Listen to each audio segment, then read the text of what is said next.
और यहाँ? फकीरों का कहीं ठिकाना नहीं होता। आज यहाँ, कल वहां। खैर, छोड़ दो इन बातों को। तुम ये बताओ कि तुम किस चिंता में डूबे थे? जी, यही कि हम कहाँ थे। कितना बड़ा घर था, घूमने के लिए घोड़ा पालकी थी, पहनने के लिए सुंदर सुंदर कपड़े, स्वादिष्ट भोजन, क्या नहीं था हमारे पास? और आज हम कहाँ आकर गिर पड़े। पहनने के लिए कपड़े भी ठीक नहीं हैं। और बेटा, तुम बड़े होनहार और भाग्यशाली हो। उस परमात्मा के तुम कृतज्ञ रहो कि तुमने इतने कम दामों में सबसे बड़ी दौलत हासिल की है। इसका कोई मोल नहीं होता। क्या क्या मेरी ये गरीबी मेरी सबसे बड़ी दौलत है?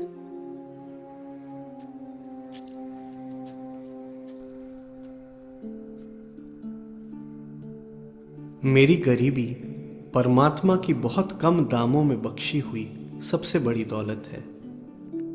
मैं परमात्मा का कृतज्ञ हूं। जिस समय तक हम अपनी दुख भरी कहानी कहते जा रहे थे, वे चुपके चुपके सुनते जा रहे थे। उस समय तक हमारे साथ दुनिया थी।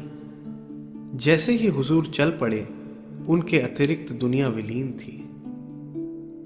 सब चिंताएं और दुख हृदय से साफ हो गए थे, मानो सारा भार सदा के लिए किसी ने उठा लिया हो और अपने में दूसरी अनंत शक्ति में प्यारी हस्ती का प्रवेश होना अनुभव हुआ।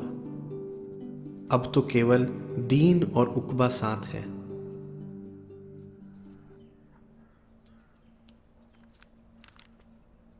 जी हुजूर। चौधरी, दफ्तर में आए आपको पूरा महीना हो गया। काफी अच्छी तरह से काम सीख लिया है आपने। ये रही आपकी तनख्वाह, पूरे 10 रुपए। मेहरबानी आपकी हुजूर।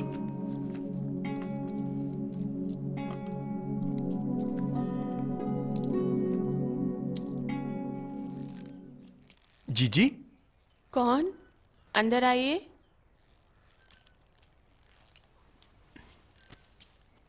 इसे रख लो जीजी, पूरे 10 रुपए हैं। किसका धन है ये? और मैं क्यों रखूं?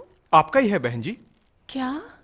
लाला जी साहब की कल तनख्वाह हुई, उसे लेकर सीधे महाराज के पास आए। पैसे महाराज के चरणों में रखकर बोले, इस पर मेरा कोई अधिकार नहीं, यह धन मेरा नहीं आपका ही है। और पैसे छोड़कर चल पड़े। बाद में महाराज ने मुझे बुलाकर फरमाया, यह धन हमारी बहुरानी के हाथ सौंप कर आओ। और मैं चला आया। अब मैं चलता हूं जीजी। जी।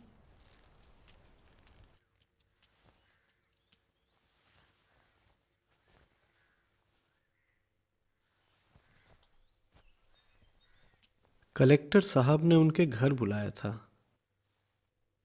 इसलिए आने में देर हो गई। ये लीजिए। क्या? ये रुपए आपके पास कैसे आ गए? मैंने तो गुरुदेव को अर्पण किए थे। समझा, उन्होंने ही वापस भेज दिए होंगे।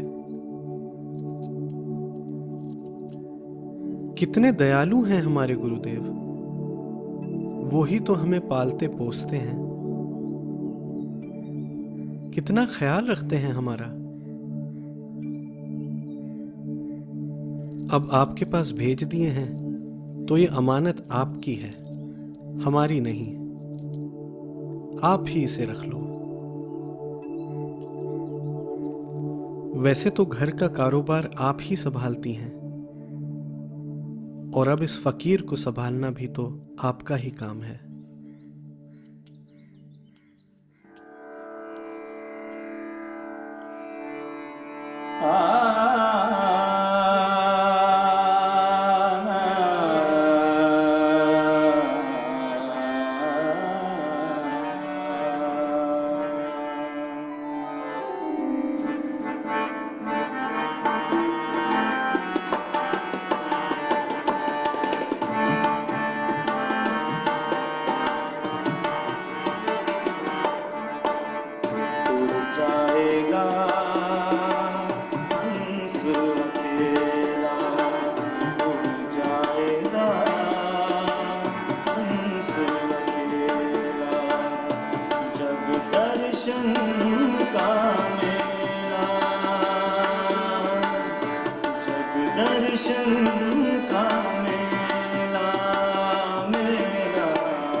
जैसे पात गिरे तरवर के, जैसे पात गिरे तरवर के, मिलना बहुत दुहेला,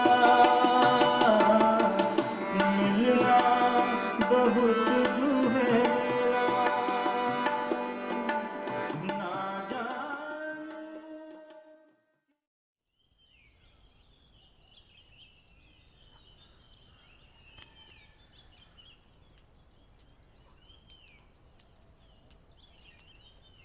मेरी कमीज और तहमत देना। लीजिए, आज ये पहनकर जाइए। किसके कपड़े हैं ये?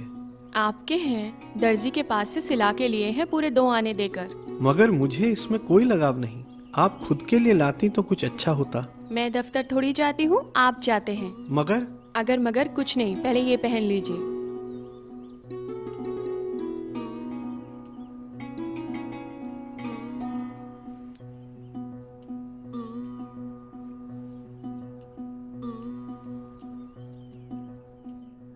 मुंशी जी,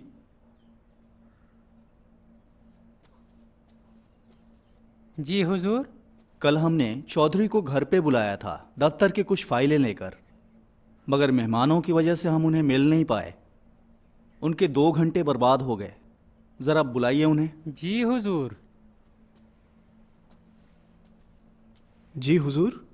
चौधरी, कल हमने आपको अपने घर पे बुलाया, लेकिन आपसे मिल नहीं सके। दुख है हमें इस बात का। 2 घंटे बर्बाद हो गए आपके। नहीं नहीं हुजूर, आप इस बात को मन से हटाइए। मेरा कोई समय नष्ट नहीं हुआ और ना कभी हो सकता है। मुंशी, ये चौधरी अक्सर ऐसी बातें करते हैं जो मेरी समझ में नहीं आती। कहते हैं समय नष्ट नहीं हुआ। जी वो सच कह रहे हैं हुजूर। क्या बकवास करते हो मुंशी?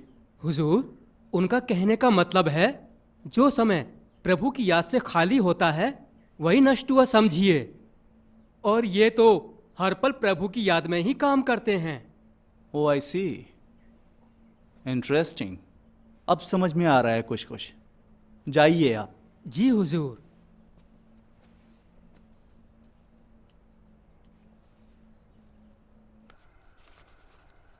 कल तूफानी रात में कोठरी की तरफ चल पड़ा।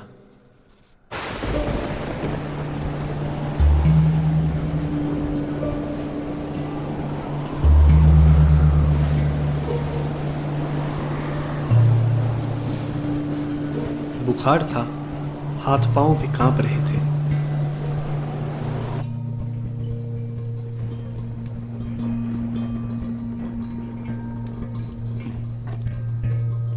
आप इस तूफानी रात में और इस वक्त? आपको तो बुखार है। आओ बेटे, आओ हमारे पास बैठो। बैठो बैठो यहां। हाथ पांव तो सेक लो।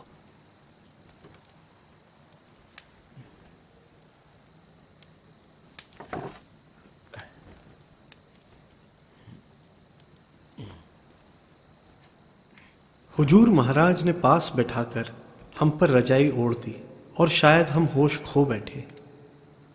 आनंद और प्रकाश की वर्षा इतनी तेज थी कि सारी दुनिया उसमें लुप्त हो गई।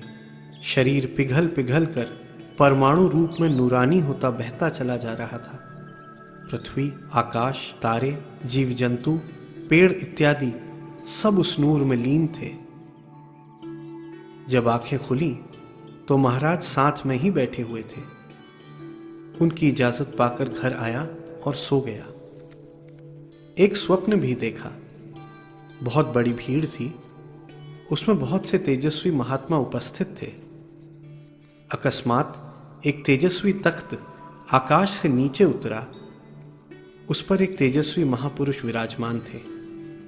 उस महापुरुष के सामने मुझे प्रस्तुत किया गया। उन्होंने मुझे अपनाया और कहा, तेरे जीवन का झुकाव सत्यता की ओर जन्म से है।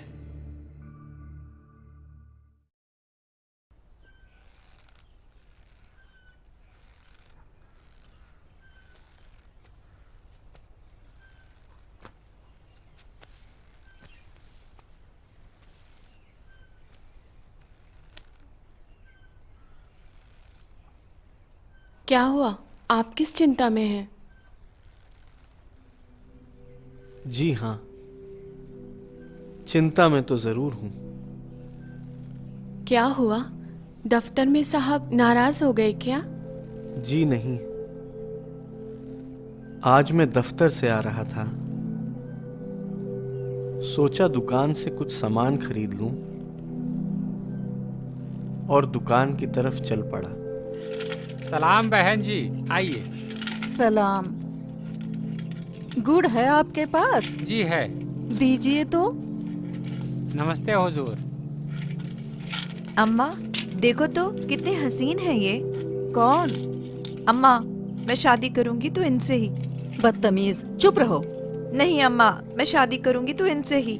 बेशरम, बेहया, चुप कर। अम्मा नहीं अम्मा, मैं शादी करूंगी तो इनसे ही। चल घर चल पहले। अम्मा! कितना जलील किया है तूने।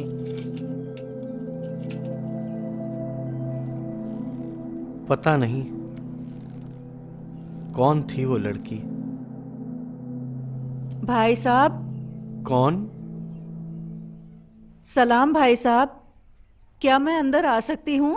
आइए बहन जी, तशरीफ रखिए।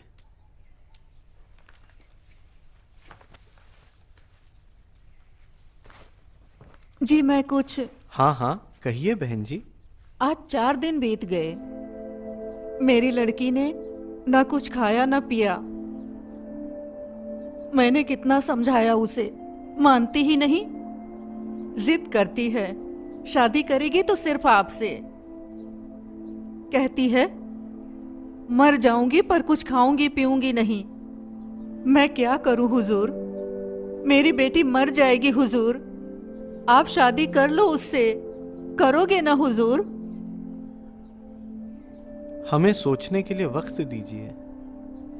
क्या मैं समझूं कि आप मेरी बेटी से शादी करोगे?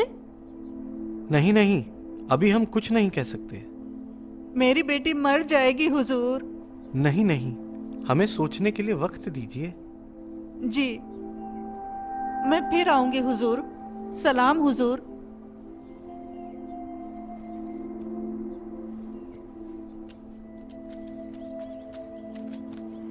और अगर मैं उससे शादी ना करूं तो वो मेरे खातिर प्राण त्याग कर देगी। कैसी बातें करते हो रामचंद्र। तुमने ये भी सोच लिया होता कि हमारे बहू पर क्या गुजरेगी। तुम्हारी दलील ही वो बुनियाद है। कल वो लड़की मर भी जाती है तो तुम चिंता क्यों करते हो? तुम्हारे जैसे किसी प्रियतम में लीन हो जाना, तुम्हारे जैसे पवित्र व्यक्ति की याद में मर जाना, इससे तो उत्तम उसके हित की कोई बात हो ही नहीं सकती। इस झंझट में मत पड़ो, मरने दो उसको।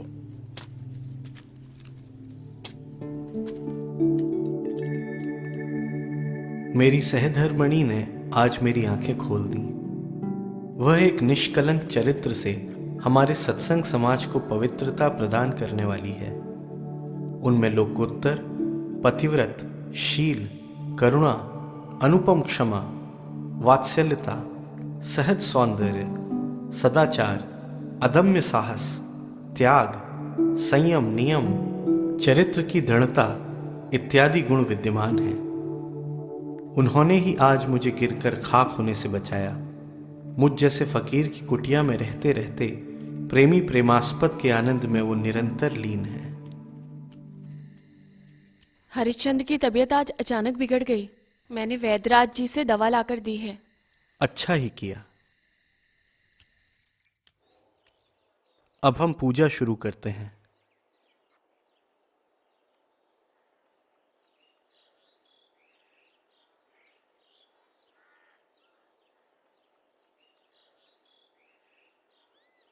ओम शांति शांति शांति। आत्मिक ज्ञान और सत्यमय ध्रुव पद की प्राप्ति के लिए 3 पद हैं, 3 मंजिलें हैं। मनुष्यता, मुमुक्षता और गुरुजनों का संग। यही 3 मंजिलें पार करके मनुष्य चौथे पद पर रहमितियंग पाके मालिक के कुल निज स्वरूप में अपने निज स्वरूप का भी पूरा दर्शन करता है और नीचे के लोकों में नहीं उतरता। जीवन मरण से सदा के लिए मुक्त हो जाता है। इसीलिए जो जीवन में ही अपने प्रियतम और स्वामी के प्रेम में अपने आप से नहीं मर जाते, वो अंत में घाटे में रह जाते हैं। हरिश्चंद्र की तबीयत और बिगड़ी हुई लगती है। अब आप सब भाई जा सकते हैं। मैं अभी दवा का इंतजाम करता हूँ। सुबह दवा दी थी मगर कोई असर नहीं। मैं अभी वैद्यराज जी को बुला के लाता हूँ। ब्रजरानी तो पूरी टूट गई बेचारी। कितना प्यारा लड़का था। 3 साल नहीं हुए कि भगवान का सहारा ले लिया। देखें तो कलेजा मुंह को आता है। अब भगवान ही सहारा है।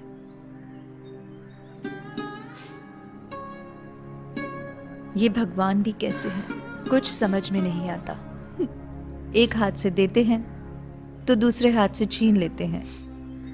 क्या बिगाड़ा था जीजी ने उनका? ये कितना बड़ा अन्याय है।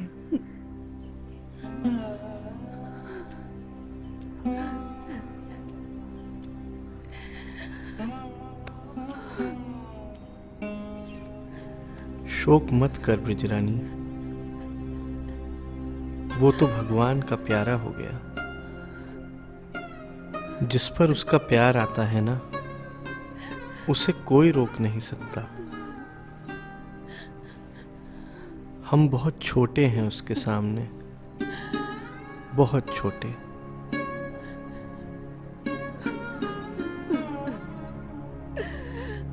उसकी मर्जी नहीं तो कुछ भी नहीं। अब हम लाला जी के बारे में आपको क्या बताएं? प्रिय रामचंद्र जी ऐसे विनयशील हैं कि इस फकीर को आज तक एक अवसर नहीं मिला कि उनसे नाराज हो जाएं। उनकी अदब, तहजीब, अखलाक, शुद्ध प्रेम, सेवा और ईसार की स्वभाव ने ही पहले से ही इस फकीर के दिल को मोह लिया है। होनहार बिरहान के हो चिकने पात, होनहार बिरहान के हो चिकने पात, और क्यों ना हो, यह तो जन्मजात संत है।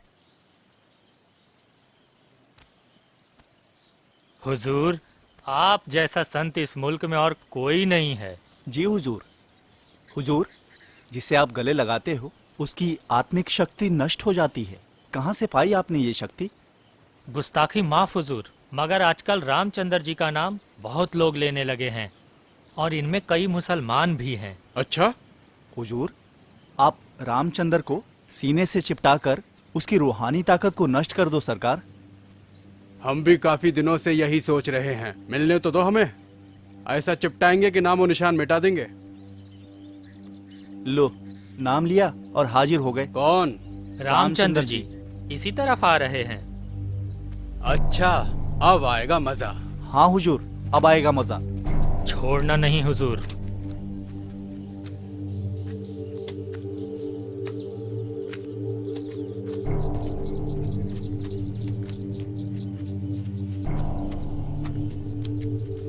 सलाम भाई साहब। क्यों रामचंद्र, कहाँ से आ रहे हो? जी दफ्तर से आ रहा हूँ। काफी दिनों से मिलने की तमन्ना थी, गले नहीं मिलोगे? जी हुजूर।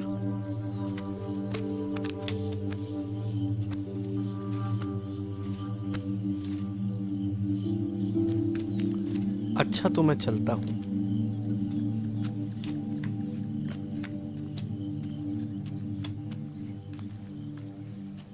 हुजूर, क्या हो गया हुजूर? हुजूर, आप हुजूर, ठीक क्या तो हो हो ना गया? हुजूर? क्या हो गया हुजूर? हुजूर, हुजूर, क्या हो गया हुजूर? हुजूर, सन 1896 से 1903 तक तहसील अलीगढ़ के नायब नाजिर के पद पर रहे। पशुगृह का निर्देशन भी आप करते थे। आपके समय में कोई पशु भूखा प्यासा नहीं रहा। पशुगृह में आए हुए गाय भैंस का दूध आप अपने घर में नहीं आने देते थे। आपकी ईश्वर भक्ति, सदाचार, सहृदयता और व्यवहार की बड़ी प्रशंसा होती थी। सन 1903 से 1908 तक आप तहसील कायमगंज में शाहनवीज रहे। 1910 में आप तबादले पर कायमगंज से फतेहगढ़ दफ्तर कलेक्टरी में आ गए और आपकी बदली 1911 में फिर फतेहगढ़ कलेक्टरी में हुई। आप सभी स्थानों पर लोगों को सत्संग में बिठाया करते थे। जहां दीपक जलता है पतंगे आ ही जाते हैं।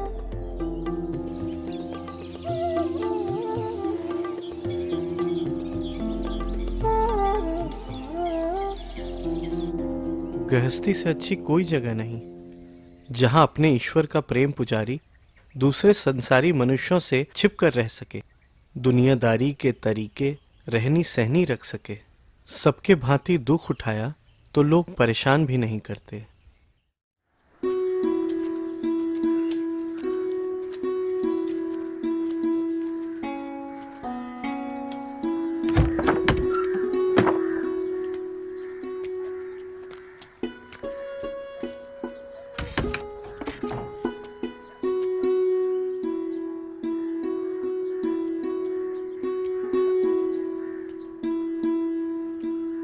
भाभी, देखा आपने कौन आया है? हाँ, देखा तो सही।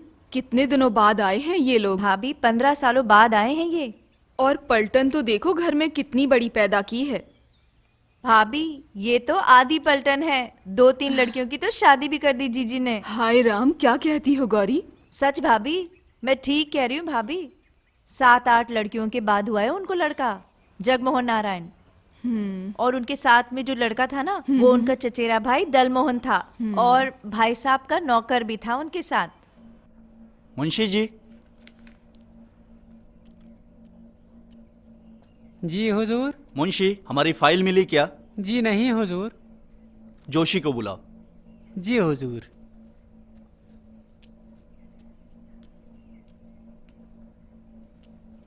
जी हुजूर। जोशी, हमारी फाइल मिली क्या? जी नहीं हुजूर। कहाँ गई हमारी फाइल?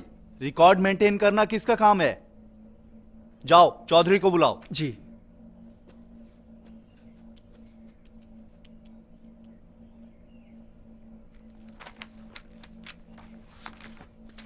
जी हुजूर। चौधरी, हमारी एक इंपॉर्टेंट फाइल दफ्तर से गुम है, जरा देखिए उसे। जी हुजूर।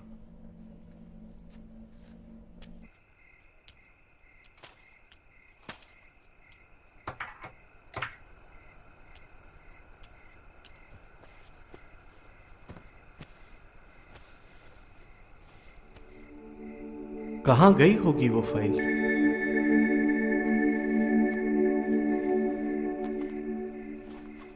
आप कहीं जा रहे हो? हाँ, हमारे दफ्तर में जोशी बाबू काम करते हैं, उनके घर जा रहा हूँ, अभी आया।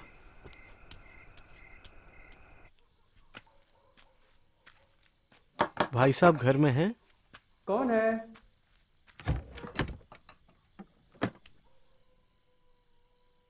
आप? और इस वक्त? आइए आइए हुजूर। जी नहीं, आप बाहर आइए। ठीक है। कलेक्टर साहब की घूमी हुई मिसल आपके घर में पड़ी है, तुरंत निकाल के दीजिए। मेरे घर में? जी हाँ, आपके घर में पड़ी है, तुरंत निकाल के दीजिए। जी हुजूर।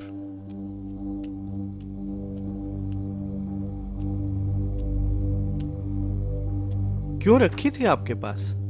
जी, अनजाने में मैं इसे अपने साथ ले आया, फिर सोचा अब लौटाऊंगा तो कलेक्टर साहब बड़ा दंड दे देंगे। अब आप ही बचाइए मुझे, मेरी नौकरी चली जाएगी। चिंता मत करो, आपका अपराध हम स्वीकार करेंगे, मगर आप जरा ध्यान रखकर काम कीजिए। जी हाँ हुजूर। उठो, इसकी कोई जरूरत नहीं।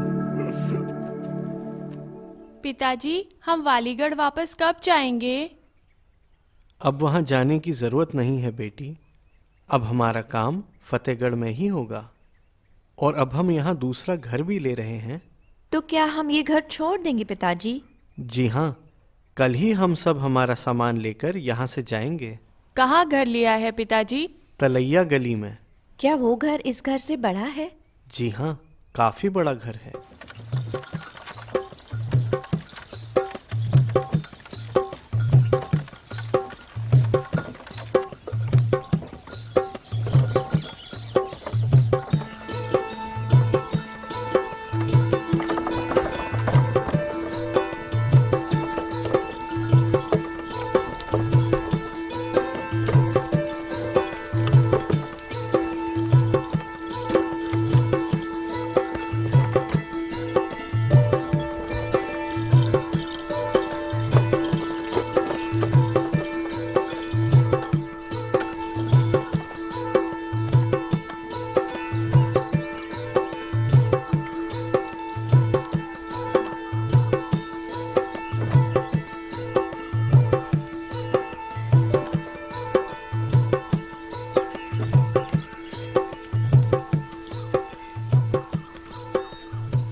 मैं कल नन्हे को मिलने जा रहा हूं।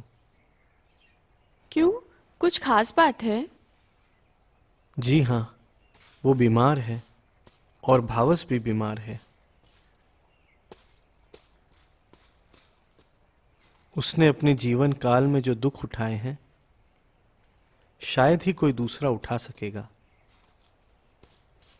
मुंशी चिमन लाल ने काम करने पर भी न कभी उसे पाला, न पोसा, न आध्यात्मिक तालीम दी। जब अलीगढ़ तहसील में नौकरी मिली तो तहसीलदारों के दुर्व्यवहारों का शिकार बन गया।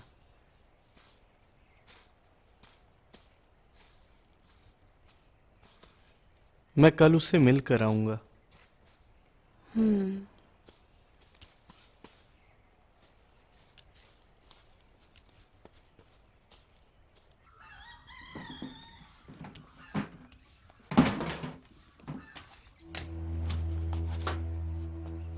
भाई साहब, आप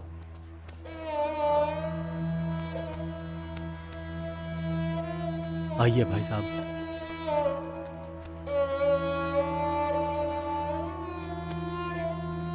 नन्हे, मेरे भाई, मुझे मालूम है तुम पर क्या बीती है, कितना सह लिया है तुमने। नहीं भाई साहब, मेरी जगह तो आपके चरणों में है, बाकी मैं कुछ नहीं समझता।